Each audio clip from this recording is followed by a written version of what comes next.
компанияга иштеп катары ушул кыйын деп алып келет дейт. Бирок ал ишке болгон мамилеси начар болсо, андан натыйжа жок деп атат.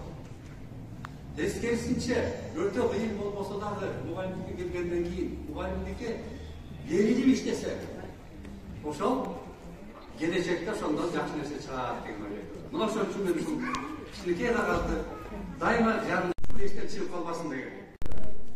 Ошол мага могу китепти подождеттерде береке берди. Кылысы самурай деген. Ойлодум, педагогика тезис жолу кеткен убактым болгондо окуп коюш керек.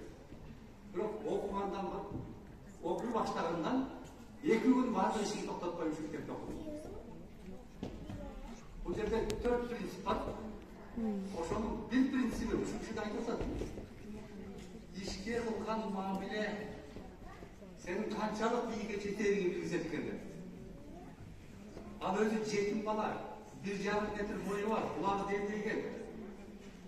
Бүт чачырап, биз эптеп септеп, жаныбыздын тынчын карап, тыныч жагага чыгып кеткен адамдар көпчүлүк. Болбосо мына бүгүн деле көптөгөн окумуштуулар ошол болот эле.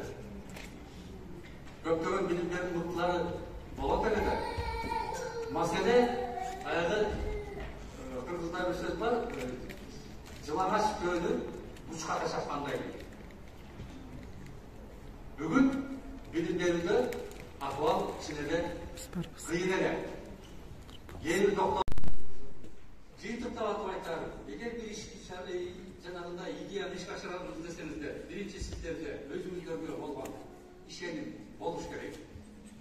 Экинчи, ишке болгон мамилебизди өзгөртүшүбүз керек. Тийип качты менен ийгиликти чексиздөө болбойт. Үчүнчүсү, дайыма баягы сөз менен чектелбей, практикалык натыйжада